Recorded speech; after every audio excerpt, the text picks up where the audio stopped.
और भारत पाक अंतर्राष्ट्रीय सीमा से सटे सीमावर्ती जिले जैसलमेर में 55वीं जीएसटी काउंसिल की आज बैठक है। और इसी के साथ आपको बता दें, इससे पहले 20 दिसंबर को जैसलमेर शहर स्थित होटल मैरियट में बजट से पहले केंद्रीय बजट 2025-26 को लेकर एक महत्वपूर्ण प्री बजट बैठक का आयोजन हुआ। और इस बैठक की अध्यक्षता केंद्रीय वित्त मंत्री निर्मला सीतारमण ने की। इस बैठक में राज्यों और केंद्र शासित प्रदेशों से सुझाव और इनपुट पर विशेष जोर दिया गया।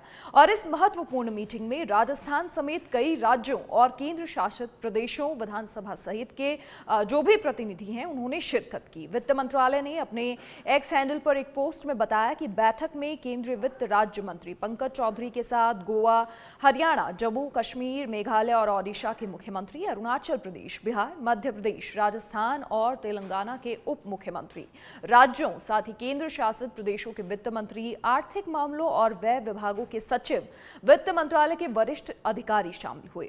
प्री बजट की बैठक समाप्त होने के बाद राजस्थान के उप मुख्यमंत्री दिया कुमारी मीडिया से मुखातिब हुई और इस दौरान उन्होंने कहा कि इस प्री बजट की बैठक में टूरिज्म को लेकर करीब 150 करोड़ रुपए स्वीकृत हुए हैं और इस राशि से राजस्थान के विभिन्न पर्यटन स्थलों पर सुविधाओं का विस्तार होगा।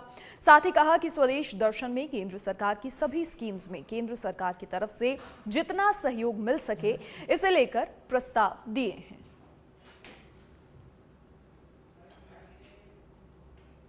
नहीं, देखिए, अभी सबने अलग अलग स्टेट्स ने अपने अपने सुझाव रखे, अपने अपने जो उनकी एक्सपेक्टेशंस है उनको हमारी मंत्री जी के सामने, हमारी केंद्रीय वित्त मंत्री जी के सामने, निर्मला जी के सामने सब अपनी अपनी जो बातें हैं वो रखी हैं। अब आगे आने वाले समय में जब केंद्रीय बजट आएगा तब सबको एक्सपेक्टेशंस है कि अच्छा शेयर मिले। हमारे नहीं, अभी टूरिज्म में भी जब हमारा बजट राजस्थान का मॉडिफाइड बजट आया था, उस समय भी टूरिज्म को एक बहुत अच्छा फंड एलोकेट किया गया था, लगभग 5000 करोड़ अगर आवश्यकता हो तो वो भी स्टेट ने भी अपनी ओर से रखा था। और इस बार हमने केंद्र को भी अलग अलग योजनाओं में प्रपोजल्स भेजे हैं, जिसमें से एक शासकीय का तो अभी अप्रूव भी हो गया। और इसके आगे आने वाले समय में भी जितनी भी योजनाएं हैं केंद्र की, हर डिपार्टमेंट उसमें अपना प्रस्ताव भेजेगा और हम सभी को बिल्कुल उम्मीद भी है और मुझे लगता है सबको ये भी हमको पता है कि हमारे प्रधानमंत्री जी हमेशा ही बहुत आशीर्वाद रखते हैं अभी राजस्थान पे भी, और हर प्रदेश को अभी माननीय मंत्री जी ने बताया कि हर प्रदेश को असिस्टेंस देने की जब बात आई तो बहुत कुछ दिया है केंद्र सरकार ने। इससे पहले की जो सरकारें थी उन सरकारों ने तो इतना बिल्कुल दिया ही नहीं जितना कि मोदी सरकार ने। तो प्री बजट कंसल्टेशन में मीटिंग में हमेशा की तरह डिफरेंट इश्यूज पे डिस्कशन हुआ।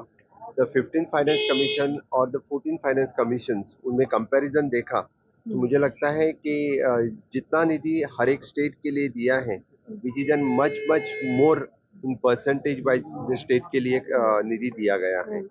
Even though now the 16 finance consultation meeting में स्टार्ट हो रहे हैं, तो definitely it will give the more funds in the coming 16 finance consultation meeting.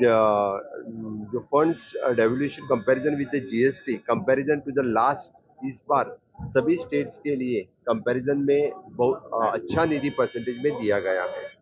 Goa state specific कहा गया तो मैं बताऊंगा कि स्टेट्स के लिए डिजास्टर मैनेजमेंट के लिए हमने एक्स्ट्रा फंड्स के additional funds, because Goa as a coastal states और हर बार यानी डिजास्टर मैनेजमेंट का ज़्यादा निधि वहाँ पे लगता है। Second one is an for specially for the rail connectivity, Konkan rail connectivity 30 साल से पहले कोंकण रेलवे स्टार्ट हो गई थी, तो फिर double tracking of the Mangalore to Mumbai route, इसकी हमने डिमांड रखी है।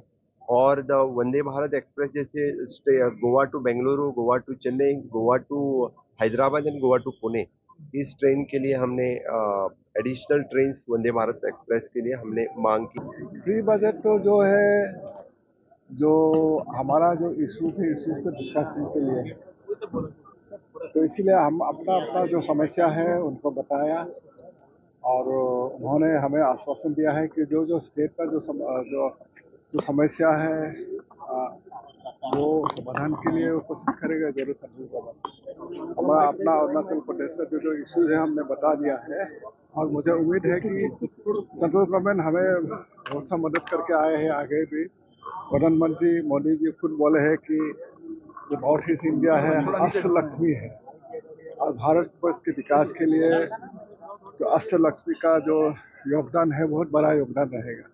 तो इसीलिए ज़रूर तो हमारा जो मिनिस्टर ऑफ फाइनेंस है नॉर्थ ईस्ट को देखेगा, नॉर्थ ईस्ट को समझते हैं, वो आगे भी हमको मदद करके आए हैं और अभी भी जरूर करेगा, हमारी यह उम्मीद है। सुझाव दिए हैं। तीसरे टर्म की हरियाणा की सरकार 3 गुना ताकत से हरियाणा का विकास हमारी प्रतिबद्धता है। गति से आदरणीय मोदी जी के नेतृत्व में हम काम करेंगे। हरियाणा के विकास के लिए कई बहुमूल्य सुझाव हमने दिए हैं ताकि उसके लिए जो बजट की व्यवस्था है वो हो और हरियाणा को आगे बढ़ाए। पंजाब एक बॉर्डर स्टेट है। हमने बॉर्डर स्टेट होने के नाते मांगा कि जैसे इंसेंटिव टैक्सेशन में जेके को दिया गया है, हिमाचल प्रदेश को किया गया है, इंडस्ट्रियल पैकेज, वैसे ही एक पैकेज जो है पंजाब को दिया जाए। पंजाब के बहुत सारे डिस्ट्रिक्ट जैसे पठानकोट,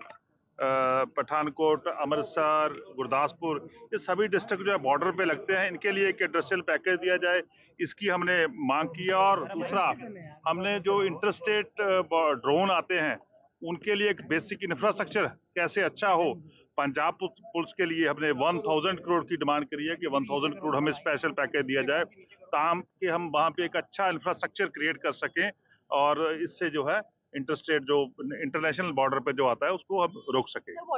पंजाब एक बॉर्डर स्टेट है। हमने बॉर्डर स्टेट होने के नाते मांगा कि जैसे इंसेंटिव टैक्सेशन में जेके को दिया गया है, हिमाचल प्रदेश को किया गया है।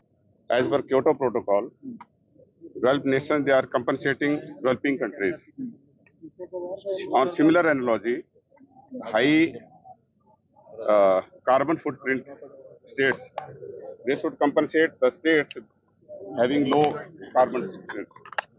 And similarly, we have demanded funds for roads, for better road connectivity, for under CRF, under PMGSY, we are demanding to include ropeways also. The ultimate aim of the PMGSY is to provide connectivity to the people. And similarly, we have also demanded some funds for extension of our only airport in Himachal Pradesh, which has feasibility for expansion. Very particular about the branding and all that. You have to give some flexibility to the states to use those funds also as per their requirements and needs. Sir, can you reiterate what you just mentioned, and also a higher borrowing limit?